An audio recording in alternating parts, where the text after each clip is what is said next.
Surprise interculturelle. Intercultural surprises. Surpresas interculturais. Intersanskritic Ascharya. Surprise interculturelle. Sorpresas interculturales. Bonjour et bienvenue dans Surprise interculturelle, le podcast qui vous fait voyager et mieux comprendre les cultures du monde. Je suis Charlotte Courtois, conférencière en diversité culturelle et fondatrice de l'ONG Constellatio.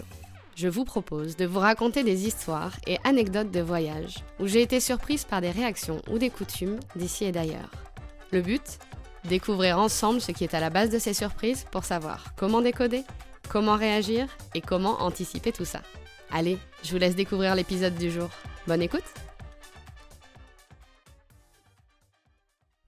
L'anecdote que je vais vous raconter aujourd'hui se passe à nouveau en Italie, où j'ai découvert que les carbonara, c'était pas des carbonara. Les amoureux de l'Italie me voient venir. On va parler cuisine, j'en salive d'avance. J'ai jamais vraiment été attirée par l'Italie. Je sais pas trop pourquoi, il y a des choses comme ça qui s'expliquent pas vraiment.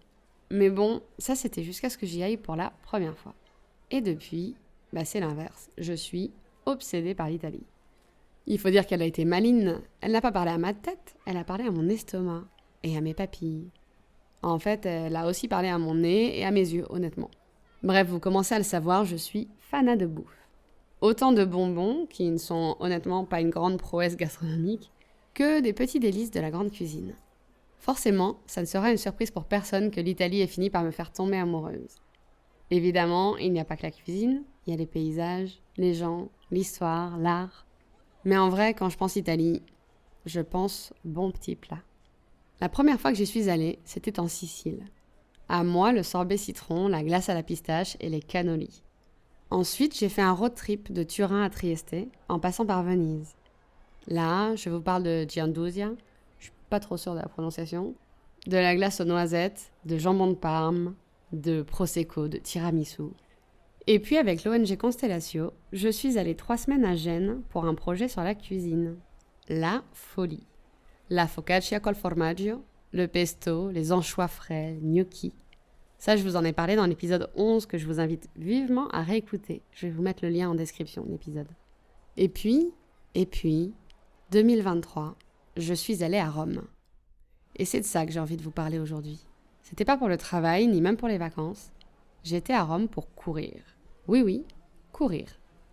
Allez savoir pourquoi, je m'étais fixé comme objectif de courir un marathon. Un peu bizarre pour quelqu'un qui n'aime pas trop courir, non ? Je sais pas, j'avais envie de voir si j'en étais capable. Et puis quitte à courir un marathon, autant y aller fort et faire un truc qui marque, dans un endroit canon. Alors j'ai décidé de faire le marathon de Rome, le 19 mars 2023, toute seule comme une grande. Départ et arrivée au Colisée, c'est quelque chose quand même. En passant par un bon nombre de lieux phares de Rome, comme la basilique Saint-Pierre ou encore la Piazza del Popolo. Un peu plus de 42 km dans un musée à ciel ouvert. Don't get me wrong, c'était affreux. J'ai souffert comme jamais dans ma vie, plus jamais ça. Mais qu'est-ce que c'était beau. Je suis allée au bout, bien sûr, avec l'aide notamment d'une 30aine de messages vocaux de mes proches pour m'encourager, que je découvrais au fil du parcours. Magique. Allez Charlotte, allez Charlotte, allez Charlotte, allez Charlotte, allez Charlotte, allez Charlotte, allez Charlotte, allez Charlotte. Et j'avais en tête aussi la récompense. Le lendemain de la course, j'avais réservé un déjeuner au restaurant Luciano pour manger des carbonara. Des vrais. Cette adresse m'avait été partagée par le chef Maurizio Pinto, avec qui j'avais travaillé à Gênes, qui m'avait assuré que c'était les meilleurs carbos de Rome. Avec une recommandation pareille, je ne pouvais pas me tromper. Alors je vous dis pas. Il fallait me voir ce lundi, le lendemain du marathon, me rendre au resto. Mon Dieu, je ne ressemblais à rien. Allez savoir pourquoi, j'ai décidé d'y aller à pied, histoire de profiter du chemin pour voir les monuments sur la route. Je marchais comme un robot, j'avais tellement mal aux jambes. Mais ça valait le coup, ces carbos étaient incroyables. Alors je ne vais pas faire semblant, je savais que la recette que l'on fait en France n'avait pas grand-chose à voir avec la véritable recette italienne. Ma maman, comme beaucoup de Français, prépare ses carbos avec des lardons et avec de la crème fraîche. Erreur. Désolée maman.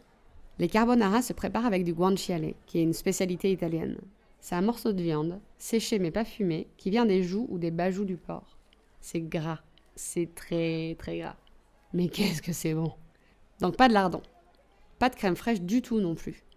La sauce est en fait une émulsion qui est faite avec un peu d'eau de la cuisson des pâtes, des jaunes d'œufs et du pecorino râpé. C'est étonnant de voir la différence qu'il y a avec la recette française. Je me demande vraiment d'où vient cette différence d'ailleurs. Morale de l'histoire, attention à ce qui est vendu comme typique d'un pays à l'étranger. Voyager, c'est aussi l'occasion de confronter à la réalité les images toutes faites que nous avons d'un pays.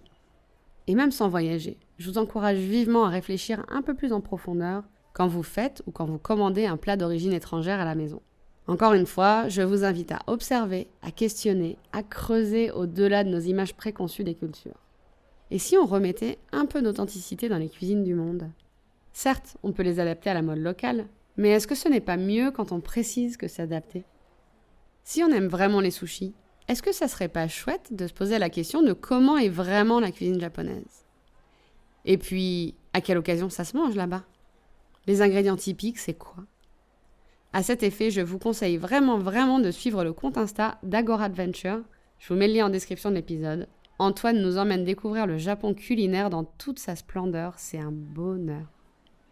Ce n'est qu'un exemple parmi tant d'autres. Pensez-y la prochaine fois que vous mangerez des tacos mexicains, que vous boirez du chai indien ou que vous grignoterez des mochis chinois. Ah oui, au fait, les spaghettis à la bolognaise ne sont en fait pas traditionnels d'Italie non plus. Ce seraient des Italiens émigrés qui auraient inventé la recette sur la base du ragoût à la bolognaise qui ne se mange pas du tout avec des spaghettis normalement. Pour en découvrir bien plus sur la cuisine italienne, je vous recommande la Bible sur le sujet, le super livre « On va déguster l'Italie » créé par François-Régis Gaudry avec ses nombreux comparses, notamment le chef Maurizio Pinto dont je vous parlais un peu plus tôt, mais aussi le chercheur Loïc Bianassi avec qui nous collaborons également sur le projet culinaire Orsino de Constellation. Et puis bien sûr, l'ambassadrice de la cuisine italienne en France, Alessandra Pierini, dont je vous ai déjà parlé dans l'épisode précédent sur l'Italie. Je vous laisse réfléchir à tout ça et vous amuser à cuisiner ces bons petits plats qui donnent tant envie. Ça y est, c'est l'été, et avec l'été arrive la fin de la première saison de Surprises interculturelles. J'espère qu'elle vous aura plu. C'est l'heure de faire une petite pause pour revenir pleine d'idées neuves en septembre. Merci pour votre écoute et vos petits mots d'amour. Ça me motive énormément d'avoir vos retours positifs sur ce podcast. Allez, à très vite. C'est délicieux, delicious. Mange mon fils, c'est délicieux, mange. Que c'est bon. Voilà. Merci d'avoir écouté cet épisode jusqu'au bout. Si vous avez aimé, abonnez-vous et laissez-moi 5 étoiles et un commentaire sur votre plateforme d'écoute préférée. Et partagez le podcast avec les voyageurs, les expatriés ou les curieux autour de vous. Je vous souhaite un très bel été et je vous donne rendez-vous en septembre pour une nouvelle saison de Surprises interculturelles.